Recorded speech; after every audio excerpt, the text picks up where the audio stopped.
Sejam bem-vindos mais uma vez ao nosso canal de reflexão sobre a doutrina dos Espíritos.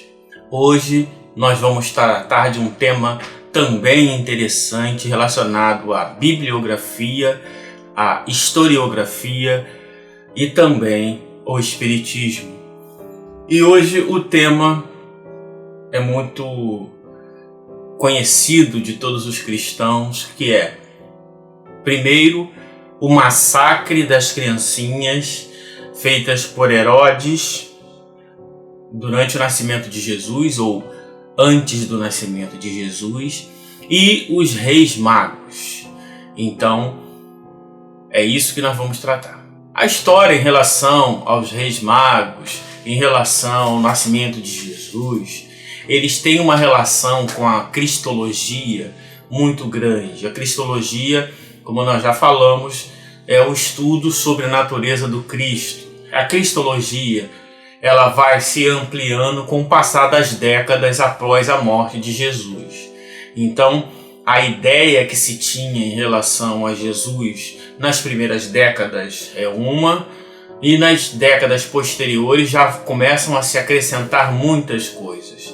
Dentre elas, a necessidade que os escritores dos evangelhos tinham de estabelecer certa hierarquia em relação a Jesus e fundamentando isso muitas vezes com os relatos bíblicos, em especial o Velho Testamento. Então, vemos neste caso uma analogia muito grande que alguns tentam fazer entre o nascimento de Jesus e também a vida de Moisés. Sempre essas grandes figuras como se tivessem uma marca especial, um dom divino, um favorecimento divino em relação às leis naturais. Então, antes da gente entrar nessa questão, vamos aos textos. E tendo nascido Jesus em Belém de Judeia, então há essa necessidade também de colocar o nascimento de Jesus em Belém. Por quê? Por causa da cidade de Davi. Então, já começa também a ginástica de arrumar histórias para que Jesus nasça em Belém. No tempo do rei Herodes, eis que uns magos vieram do Oriente a Jerusalém, dizendo: onde está aquele que é nascido rei dos judeus? Porque vimos a sua estrela no Oriente e viemos adorá-lo. E o rei Herodes, ouvindo isto, perturbou-se, e toda Jerusalém com ele. Ora, primeira coisa, as tradições estabeleceram que os magos eram 3. O texto não diz que eram 3. As pessoas tiram essa conclusão porque eram 3 presentes, mas isso não quer dizer nada. Outra questão interessante, a estrela, né? Viram a estrela no Oriente. Estrela, que sentido é esse? Se for no sentido que os astrólogos usavam quando tinha alinhamento das estrelas, é porque aconteceria um nascimento importante. Isso já mostra também a influência de outras culturas, também já dialogando com as culturas fora do judaísmo, para que também essas culturas sejam contempladas na ideia de exaltar cada vez mais a figura de Jesus. Então, houve um nascimento especial, houve magos que previram esta vinda, e é interessante que os magos foram a Jerusalém. Mas se a estrela trouxe eles, por que não levou para Belém? Percebe? Isso é muito interessante. Se eles vieram procurando Jesus, por que eles não foram direto a Jesus e foram ao rei? É mais no sentido de quê? De estabelecer uma relação entre vai nascer um ser especial e existe um outro poder que vai fazer de tudo para que esse ser especial não nasça, mas a providência divina vai fazer com que ele nasça. Onde nós vimos isso? Vamos ver mais para frente. E o rei Herodes se perturbou, né? Porque é aquela ideia, poxa, vai tirar meu trono um rei, né? O rei judaico. Ora, onde existe essa ideia de que tem um rei, vai nascer um outro rei fora da linhagem real? É muito estranho isso. Mas é a construção ali Continua. E congregados todos os príncipes dos sacerdotes e os escribas do povo, perguntou onde havia de nascer o Cristo. Eles disseram, em Belém de Judá. Primeiro que a palavra Cristo é uma palavra grega. Se fosse em latim seria Messias, né? E lhe disseram, Belém de Judá, porque assim está escrito pelo profeta. E tu, Belém, terra de Judá, de modo nenhum és a menor entre as capitais de Judá, porque de ti sairá o guia que há de apacentar o meu povo Israel. Então Herodes, chamando secretamente os magos, inquiriu exatamente deles acerca do tempo em que a estrela lhe aparecera. Interessante, né? Então essa ideia de que existiam magos ali que viram no céu e a estrela se guiou eles. Olha a construção, mago, estrela guiando, um poder se estabelecendo, com medo de que outro poder se levantasse, e a providência divina costurando tudo. Outra questão interessante, o que foi criado também em relação a as traduções, principalmente da Septuaginta, né? Que é um erro de tradução. Portanto, lá em Isaías 7,14, portanto, o mesmo Senhor vos dará um sinal, eis que a Virgem conceberá e dará luz a um filho, e chamará seu nome de Emanuel. Essa tradução de virgem, ela é um equívoco, porque a palavra que está ali no hebraico está dizendo moça, menina, e não virgem. Então essa é uma questão interessante. Então o certo seria, por isso Yahvé mesmo lhes dará um sinal. A moça está grávida e dará luz a um filho, e se chamará Emanuel. Claro que quando se começa a dialogar com as tradições fora do judaísmo, a ideia de virgem cai muito bem. Por quê? Porque era um consenso de que todos os seres especiais nasciam de uma virgem. Todos sabiam quem é a mãe e quem era o pai, mas se usava como se fosse uma gíria. Olha, fulano nasceu de uma virgem, no sentido, olha, fulano é especial, não no sentido literal. Claro que depois, com o passar do tempo, a tradição sempre se cristaliza, se solidifica e aí fica literal. Mas é um erro de tradução da Bíblia hebraica em relação a essa profecia de Isaías, que falaria de uma virgem. Não fala de virgem, fala de uma moça, de uma menina, de uma donzela, né? Então, em relação aos magos que previram pelas estrelas, ora, se eles previram pelas estrelas, eles eram astrólogos. E a Bíblia proíbe a astrologia. A Bíblia condena o uso da astrologia em Levítico 19:26, Deuteronômio 18:10, Isaías 8:19. Né? Contudo, Deus abençoou aqueles sábios, os magos, por terem usado uma estrela como indicação do nascimento do Cristo. Ora, ou pode ou não pode, mas a ideia é um nascimento sobrenatural com vários sinais que faça com que aquele nascimento seja um nascimento especial, super especial, um nascimento divino. E quem vê aquela ideia do nascimento, né, sabe, em primeiro lugar, que os camponeses foram lá para ver Jesus. Na verdade, quando a mulher dá à luz, ela fica impura. Então, ela não pode entrar em contato com nenhum homem. Então, não tem nada de...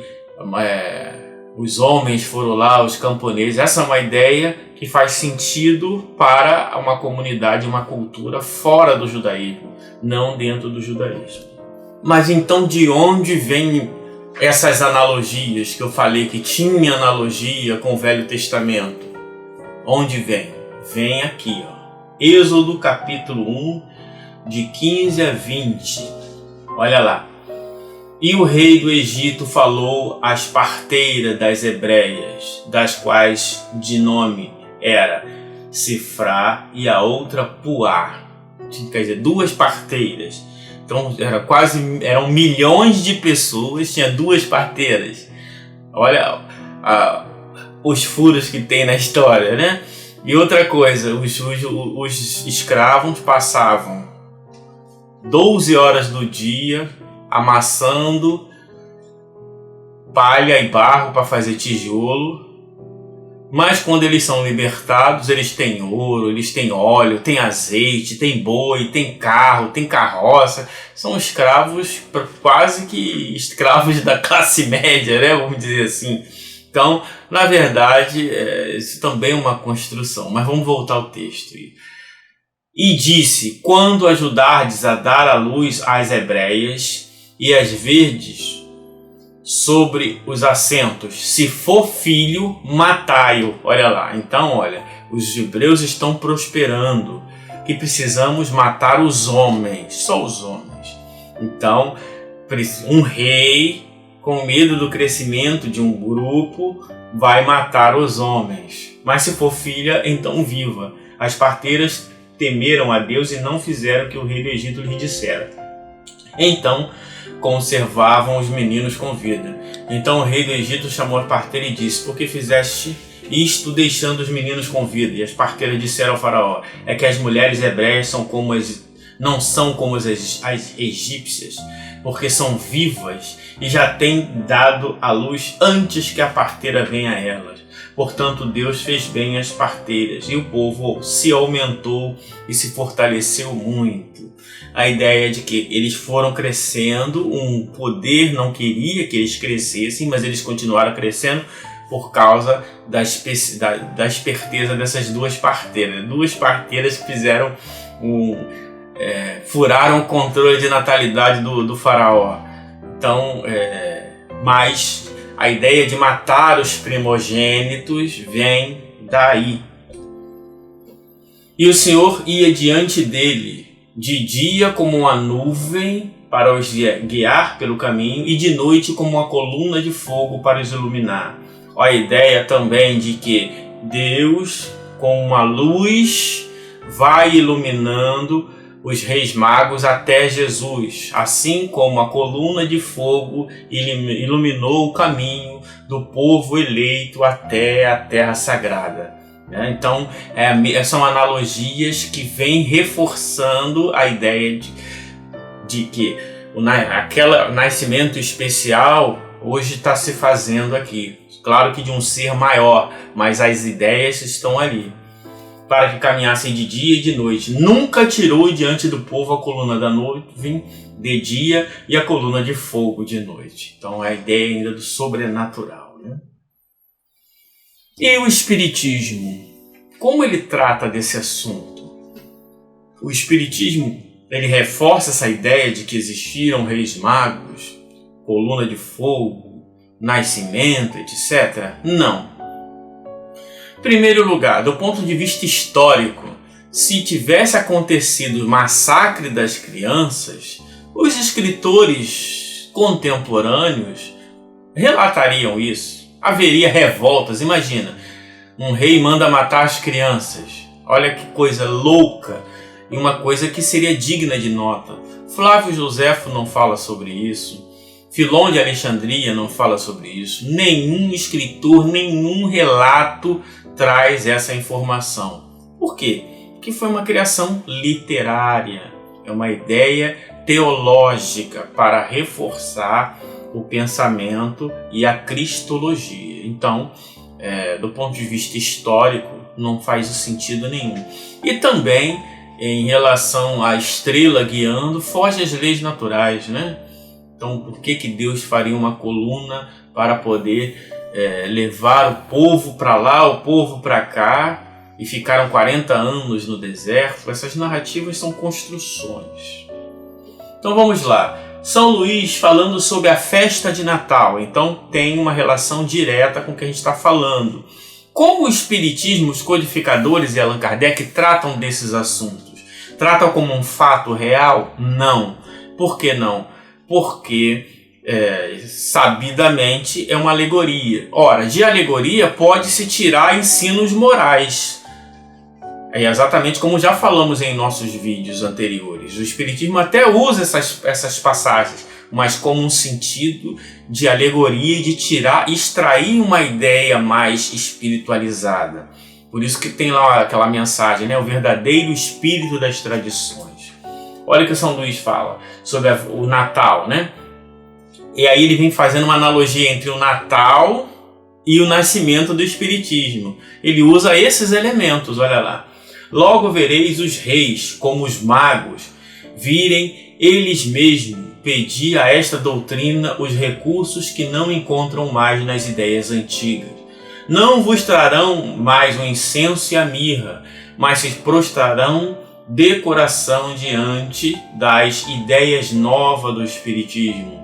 Não vedes já brilhar a estrela que deve vos guiar? Coragem, pois, meus irmãos, coragem, e logo podereis com o mundo inteiro celebrar a grande festa da regeneração da humanidade.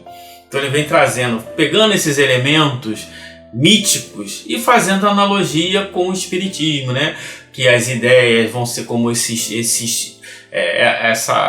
a luz que guiou os magos, como os presentes, né, do incenso e da mirra, são as ideias que virão, né, nesse sentido mais poético, porque ninguém pode ensinar totalmente fora dos contextos. Se ele está falando do Natal, os elementos que estão dentro da tradição do Natal são esses, então ele ensina assim como Jesus usava os elementos que aqueles camponeses ali tinham, mas não no sentido de querer trazer de forma literal, não. Outro aqui, agora o espírito Sonnet, que era também um membro da Sociedade Espírita de Paris e desencarnou. Aí ele diz lá, em relação ao passado, né? O ano de 1866, possa tu, pelos anos a vir ser a estrela luminosa que conduziu os reis magos para a manjedoura de um humilde filho do povo. Venha prestar homenagem a essa encarnação que deveria representar o sentido mais amplo, o espírito da verdade, essa luz benfazeja que transformou a humanidade. Por esta criança tudo foi compreendido. Foi bem ela que eternizou a graça da simplicidade, da caridade, da benevolência, do amor e da liberdade. O Espiritismo, também estrela luminosa, a ideia, sempre com sentido poético. Aí ele continua lá e no final ele vem, que nós devemos trabalhar com esse objetivo de ser adepto do Filho de Belém e ser Filho de Deus, de quem emanam toda a luz e toda a clareza. Olha que ele usa ali as figuras do Filho de Belém, porque a tradição estabeleceu como Belém o nascimento de Jesus, assim como a tradição estabeleceu o Natal, dia 25 de dezembro. Então, no dia 25 de dezembro, eles dão as comunicações relacionadas ao Natal, porque é o dia que a humanidade está comemorando, né? Então, nesse sentido. Agora, tem lá também um comentário de Kardec muito interessante sobre os Messias do Espiritismo, que é um conjunto de mensagens que foram trazidas desde 1860 até 1868 pelos codificadores, por médiuns desconhecidos, e essas mensagens tinham um conteúdo muito similar, que era a encarnação de espíritos de escola para dar continuidade ao Espiritismo. E o Kardec falando sobre a definição de Messias, a definição de Cristo, etc. Depois ele vem falando sobre o nascimento desses espíritos de alta envergadura. E aí ele vem trazendo uma visão mais racional. Olha lá. A segurança do predestinado exige, além disso, que seja coberto com um véu impenetrável, porque ele terá seus heróis. Olha a analogia poética, no sentido de que, se fosse para dizer exatamente onde esse espírito encarnaria e qual a missão dele, muitos poderiam querer atrapalhar, né? Ora, um segredo jamais é melhor guardado do que quando não é conhecido de ninguém, óbvio. É aquele problema que temos no movimento espírita. O espírito tal encarnou, ninguém sabe, mas foi em São Paulo, na cidade tal, no ano tal, ele vai fazer isso, vai fazer aquilo. Não existe livre-arbítrio, não existe prova, não existe nada, é um determinismo. Ora, se é a melhor coisa para não influenciar, principalmente o encarnado e os que estão à sua volta, é que ninguém saiba exatamente que tipo de missão é essa. No máximo dizer, é uma pessoa que tem uma tarefa. Agora dizer exatamente tudo o que vai acontecer é chutismo. Ninguém, pois, deve conhecer sua família. Ninguém deve... Olha só, olha o processo natural e simples, né? Ninguém deve conhecer sua família, nem o lugar do seu nascimento. Os próprios espíritos vulgares não sabem. Nenhum anjo virá anunciar a vinda da sua mãe. Outra narrativa mágica. Porque ela não deve fazer diferença entre os outros filhos. Olha que coisa interessante. Porque se você diz que esse aqui é um ultra espírito de alta envergadura, naturalmente você tende a tratar diferente, que é o que Kardec está falando aqui, né?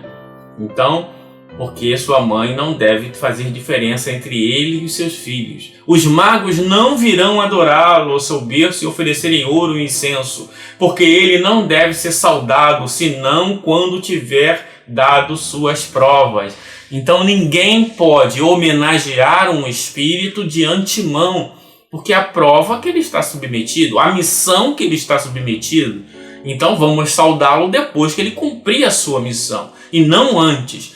Então, quando a gente começa a estabelecer critérios racionais, né, as coisas vão caindo, né? Será protegido pelos invisíveis, encarregado de velarem por ele e conduzi-lo à porta onde deve bater. O senhor da casa não conhecerá aquele que receberá em seu lar. Ele não virá dando carteirada. Essa ideia de dar carteirada é só das pessoas ainda muito ligadas às relações espirituais e sociais muito mesquinhas. Falando do novo Messias, Jesus disse: se alguém vos disser o Cristo está aqui ou lá, não vades, porque ele não estará. É preciso, pois, desconfiar das falsas indicações que têm por objetivo enganar, tendo em vista fazê-lo procurar onde não está, uma vez que não é permitido aos espíritos revelar o que deve ficar em segredo. Toda comunicação circunstanciada sobre este ponto deve ser tida por suspeita, como uma prova para aquele que recebe. Então, essa ideia de que essa preparação sobrenatural do nascimento de Jesus, outros falam de preparação genética, cada um inventa uma história mais sobrenatural do que a outra para uma coisa que é natural, o nascimento de um corpo. A autoridade de Jesus, a magnanimidade de Jesus está no seu espírito e nos seus ensinos. Todas as outras coisas são secundárias.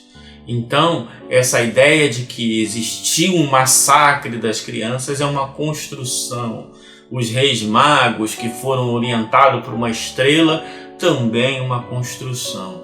O Espiritismo está muito longe destas coisas. Não nega as tradições, apenas traz o seu sentido espiritualista, não o seu sentido materialista, como traz o espírito no verdadeiro espírito das tradições.